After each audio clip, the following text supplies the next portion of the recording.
Salam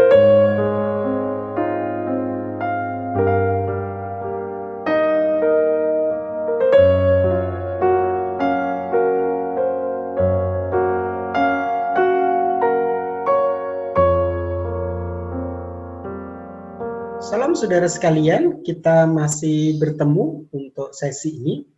Kita melanjutkan untuk introduksi kitab Petrus. Kemarin kita sudah belajar 1 Petrus, dan hari ini kita akan belajar kitab 2 Petrus. Saya rasa banyak hal persamaan antara kitab 1 Petrus dan 2 Petrus.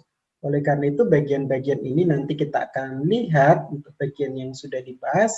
Kita tidak akan bahas lagi di kitab 2 Petrus. Ya, mari kita akan lihat untuk share screen kita. Hari ini kita akan belajar untuk kitab 2 Petrus. Jadi kitab 2 Petrus ini kelanjutan dari kitab 1 Petrus. Judul kitab 2 Petrus merupakan surat penggembalaan Rasul Petrus yang kedua. Kitab ini di kalangan Asia Kecil memang disebut sebagai kitab 2 Petrus. Surat Petrus ini diberi nama 2 karena memang ini adalah kiriman yang kedua dari Rasul Petrus. Penulis ya berdasarkan 2 Petrus 1 ayat 1, Simon Petrus, hamba dan rasul Yesus Kristus. Ya. Jadi kalau kita lihat di sini ada pendukungnya dari 2 Petrus pasal 1 16-18 dan pasal 3 ayat 1. Walaupun begitu sebenarnya ada ahli yang meragukan tentang keaslian dari kitab 2 Petrus. Ada beberapa istilah yang sepertinya tidak cocok dengan keadaan zaman Petrus, yaitu sejak bapak-bapak leluhur kita meninggal.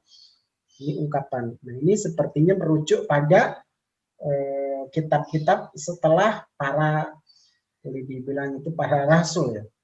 Namun secara umum para ahli pun dalam tradisi pun bapak-bapak gereja mengakui bahwa kitab 2 Petrus itu sebagai kitab Rasul Petrus. Ya, seperti itu. Secara umum riwayat Petrus kemarin sudah kita bahas ya. Ya, bagaimana Petrus itu bertemu Yesus. Nah, ini berasal dari dia adalah seorang nelayan yang dijadikan Yesus menjadi penjala manusia. Lalu diceritakan bagaimana pertobatan Petrus. Ya, dia dipanggil menjadi hamba Allah dan ikut di dalam pelayanan Yesus yang luar biasa. Walaupun kita tahu Petrus pernah menyangkal Yesus. Tetapi Tuhan pulihkan dengan bertanya, apakah engkau mengasihi aku 3 kali? Dan di situ akhirnya Petrus kembali pada fokusnya sebagai seorang rasul, murid Yesus untuk melayani Tuhan. Di hari Pentakosta Petrus berkhotbah luar biasa. Dia pemimpin 3.000 orang percaya. Dan semuanya saudara bisa baca di Kisah Para Rasul bagaimana Petrus dipakai Allah secara luar biasa. Dia menjadi soko guru dan pemimpin para rasul pada waktu itu. Dan akhir hidupnya pun tragis. Karena dia pernah menyangkal 3 kali dia mau ya matinya disalib terbalik ya. Luar biasa. Nah, ini memang boleh saya bilang sebuah kesaksian hidup yang patut kita teladani dari Rasul Petrus itu sendiri. Alamatnya dialamatkan kepada para pendatang masih sama ya, tersebar di Pontus, Galatia, Kapadokia dan semuanya ya sama dengan kitab 1 Petrus ya.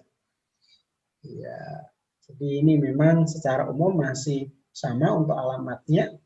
Untuk tahun penulisannya memang ya pastilah ini ditulis setelah Petrus menulis 1 Petrus ya. Ya, karena ini 2 Petrus.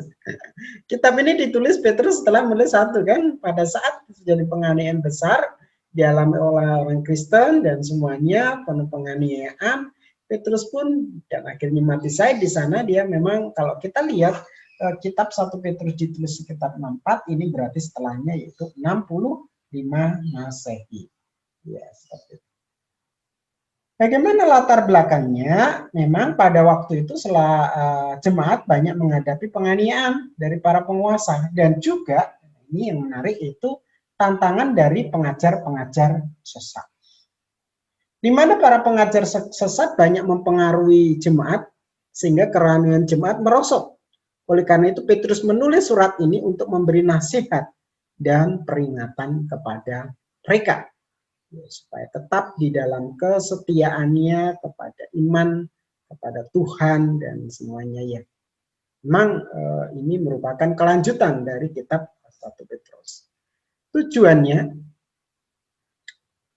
Tujuan dari penulisan kitab 2 Petrus yaitu yang pertama untuk menasihati orang percaya agar mereka bertekun dalam Tuhan. Untuk membeberkan dan menolak tindakan para nabi, para guru-guru palsu di kalangan gereja di Asia Kecil. Petrus menjelaskan 2 tindakan orang percaya dalam menghadapi ajaran sesat. Itu waspada terhadap ajaran sesat supaya tidak terseret olehnya. Waspada terhadap ajaran sesat supaya tidak terseret olehnya, ya ini 2 kali nih kayaknya. Pasal 3:17 dan mengharapkan supaya orang Kristen bertumbuh dalam kasih karunia dan pengenalan akan Tuhan Yesus. Tema kitab 2 Petrus yaitu kebenaran sejati melawan guru-guru palsu. Dalam surat ini Petrus menekankan supaya orang percaya waspada terhadap penyesat-penyesat. Penyesat itu yaitu orang-orang yang mengajarkan ajaran, ya di sini ada aliran gnostik. Ya.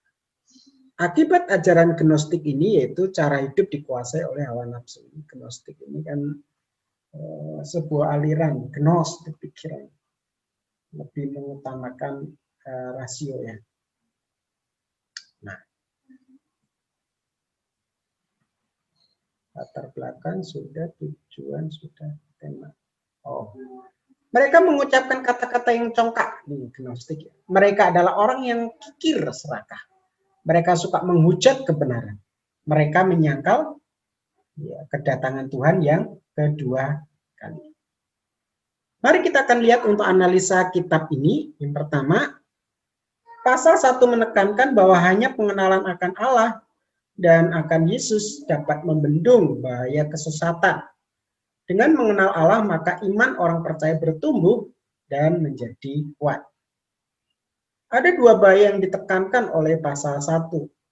Bahaya pengenalan yang statis yang mengakibatkan hidup tanpa bertumbuh, dan bahaya pengenalan yang tidak disertai dengan perbuatan. Pasal 2 Petrus menentang secara keras pengajar-pengajar sesat. Petrus menekankan segala sesuatu yang tidak memuliakan Kristus dan yang membinasakan jiwa tidak boleh dibiarkan. Segala ajaran harus diuji dan ajaran sesat harus ditolak. Pasal 3 Petrus membahas, ini kok banyak yang salah tulisan saya, minta maaf, mengenai kedatangan Yesus yang kedua kali. Dalam bagian ini Petrus menekankan Tuhan pasti akan datang kembali.